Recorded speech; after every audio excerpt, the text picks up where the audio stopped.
The Wright brothers didn't invent flight.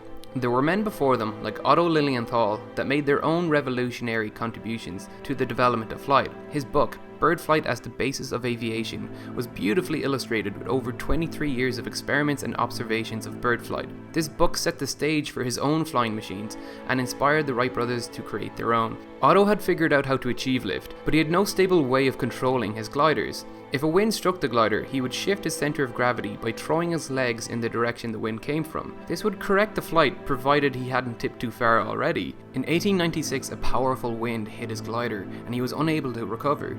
The crash resulted in his untimely death. This affected the Wright brothers deeply and inspired them to continue Otto's life work. They improved on Otto's experimental lift data, allowing their planes to achieve more lift, and they created a custom lightweight engine to power their plane. But their biggest contribution was creating a stable plane with full control.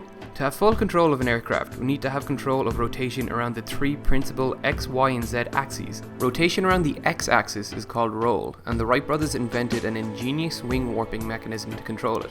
Using a system of pulleys and wires, the pilot could bend the wings so one side would angle downwards while the opposite side angled upwards, causing an increase in lift on the upward facing side and a decrease in lift on the downward facing side, thus causing a turning moment around the x-axis.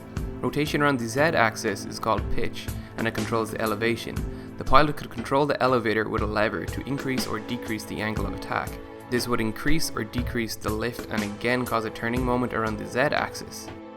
The final rotation is called yaw, and it is controlled by the rudder, which works similarly to the elevator and controls the rotation around the y-axis. With these innovations, the Wright brothers created a plane that wasn't just a novelty toy, it had practical applications, and with the outbreak of World War I just around the corner, these applications would soon be exploited and developed quickly. Today, planes come in a variety of shapes and sizes, but the primary principles of control developed by the Wright brothers remain the same. The Wright brothers didn't invent flight, they perfected it. If you'd like to learn more about the Wright brothers and the Wright Flyer, you can visit my website here. For my next video, I will be discussing the development of supersonic flight and why wings are sometimes angled backwards.